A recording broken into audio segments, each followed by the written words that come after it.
साङ्ख्ययोगः। सञ्जय उवाच तं तथा कृपयाविष्टम् अश्रुपूर्णकुलेक्षणम् विषीदन्तमिदं वाक्यम् उवाच मधुसूदनः। श्रीभगवानुवाच कुतस्त्वाकश्मलमिदं विषमे समुपस्थितम् अनार्यजुष्टमस्वर्ग्यम् अकीर्तिकरमर्जुन। क्लैब्यमास्मगमः पार्थ नैतत्त्वय्युपपद्यते क्षुद्रम् हृदय दौर्बल्यम् त्यक्त्वोत्तिष्ठ परन्तप। अर्जुन उवाच कथम् भीष्ममहं सङ्ख्ये द्रोणम् च मधुसूदन इषुभिः प्रतियोत्स्यामि पूजार्हा वरिसूदन। गुरून् हत्वा हि महानुभावान् श्रेयो भोक्तुम् भैक्ष्यमपीह लोके हत्वार्थकामास्तु गुरूनिहैव भुञ्जीय भोगान् रुधिरप्रदिग्धान्। न चैतद्विद्मः कतरन्नो गरीयो यद्वा जयेम यदि वा नो जयेयुः। यानेव हत्वा न जिजीविषामः तेव स्थिताः प्रमुखे धार्तराष्ट्राः।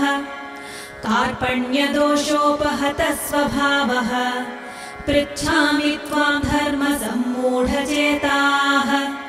यच्छ्रेयस्यान्निश्चितं ब्रूहि तन्मे शिष्यस्तेऽहं शाधि मां त्वां प्रपन्नम्। न हि प्रपश्यामि ममापनुद्यात् यच्छोकमुच्छोषणमिन्द्रियाणाम् अवाप्य भूमावसपत्नवृद्धम् राज्यं सुराणामपि चाधिपत्यम्। सञ्जय उवाच एवमुक्त्वा हृषीकेशं गुडाकेशः परन्तप न योत्स्य इति गोविन्दमुक्त्वा तूष्णीं बभूवः। तमुवाच हृषीकेशः प्रहसन्निव भारत सेनयोरुभयोर्मध्ये विषीदन्तमिदं वचः।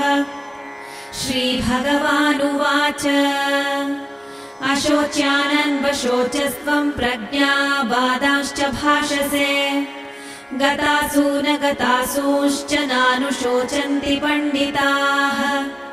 न त्वेवाहं जातु नासं न त्वं नेमे जनाधिपाः। न चैव न भविष्यामः सर्वे वयमतः परम् देहिनोऽस्मिन् यथा देहे कौमारं यौवनं जरा तथा देहान्तरप्राप्तिर्धीरस्तत्र न मुह्यति। मात्रा स्पर्शास्तु कौन्तेय शीतोष्णसुखदुःखदाः आगमापायिनो नित्यास्तांस्तितिक्षस्व भारत। यं हि न व्यथयन्त्येते पुरुषं पुरुषर्षभ समदुःखसुखं धीरं सोऽमृतत्वाय कल्पते। नासतो विद्यते भावो नाभावो विद्यते सतः उभयोरपि दृष्टोऽन्तस्त्वनयोस्तत्त्वदर्शिभिः। अविनाशि तु तद्विद्धि येन सर्वमिदं ततम् विनाशमव्ययस्यास्य न कश्चित् कर्तुमर्हति। अन्तवन्त इमे देहा नित्यस्योक्ताः शरीरिणः अनाशिनो प्रमेयस्य तस्माद्युध्यस्व भारत। य एनं वेत्ति हन्तारं यश्चैनं मन्यते हतम् उभौ तौ न विजानीतो नायं हन्ति न हन्यते। न जायते म्रियते वा कदाचित् नायं भूत्वा भविता वा न भूयः। अजो नित्यः शाश्वतोऽयं पुराणो न हन्यते हन्यमाने शरीरे। वेदाविनाशिनं नित्यं य एनमजमव्ययम् कथं स पुरुषः पार्थकं घातयति हन्तिकम्।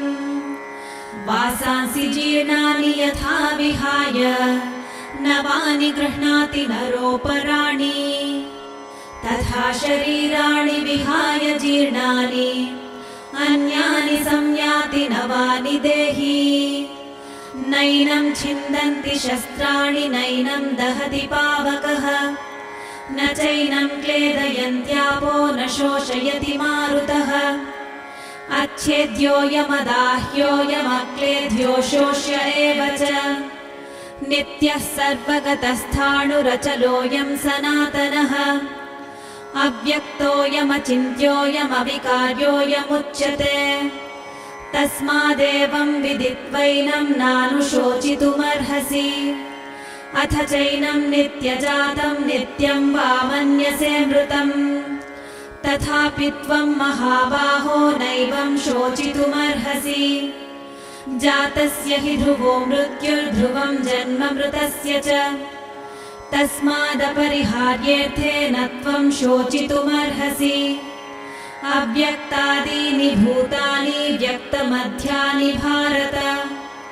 अव्यक्तनिधनान्येव तत्र का परिदेवना आश्चर्यवत् पश्यति कश्चिदेनम् आश्चर्यवद् वदति तथैव चान्यः आश्चर्यवच्चैनमन्यः शृणोति श्रुत्वाप्येनं वेद न चैव कश्चित् देही नित्यमवध्योऽयं देहे सर्वस्य भारत तस्मात् सर्वाणि भूतानि न त्वं शोचितुमर्हसि स्वधर्ममपि चावेक्ष्य न विकम्पितुमर्हसि धर्म्याद्धियुद्धात् श्रेयोऽन्यत् क्षत्रियस्य न विद्यते यदृच्छया चोपपन्नं स्वर्गद्वारमपावृतम् सुखिनः क्षत्रियाः पार्थ लभन्ते युद्धमीदृशम् अथ चेत्त्वमिमं धर्म्यं सङ्ग्रामं न करिष्यसि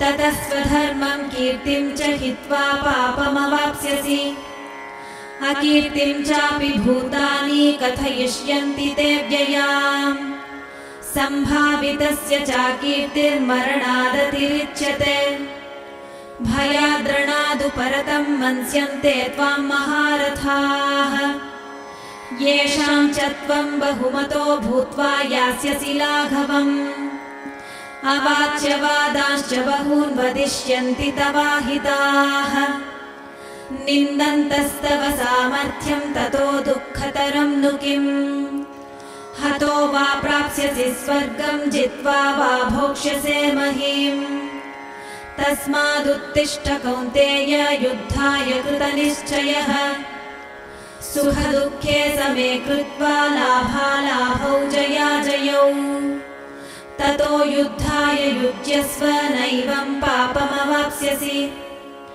एषा ते विहिता साङ्ख्ये बुद्धिर्योगे त्विमां शृणु बुद्ध्या युक्तो यया पार्थ कर्मबन्धं प्रहास्यसि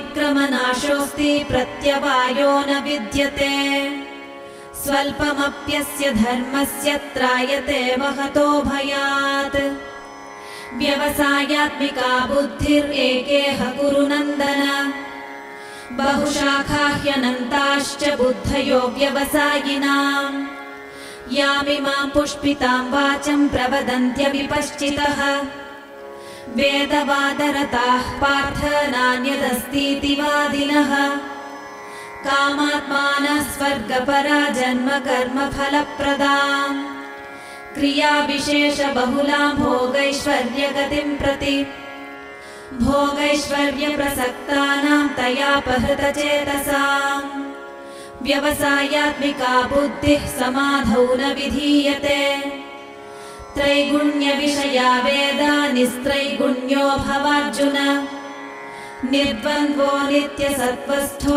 निर्योगक्षेम आत्मवान् यावानर्थ उदपाने सर्वतः सम्प्लुतोदके तावान् सर्वेषु वेदेषु ब्राह्मणस्य विजानतः कर्मण्येवाधिकारस्ते मा फलेषु कदाचन मा कर्मफलहेतुर्भूर्मा ते सङ्गोऽस्त्वकर्मणि योगस्थः कुरु कर्माणि सङ्गं त्यक्त्वा धनञ्जय सिद्ध्यसिद्ध्योः समो भूत्वा समत्वं योग उच्यते दूरेण ह्यवरं कर्म बुद्धियोगात् धनञ्जय बुद्धौ शरणमन्विच्छ कृपणाः फलहेतवः बुद्धियुक्तो जहातीह उभे सुकृतदुष्कृते तस्माद्योगाय युज्यस्व योगः कर्मसु कौशलम्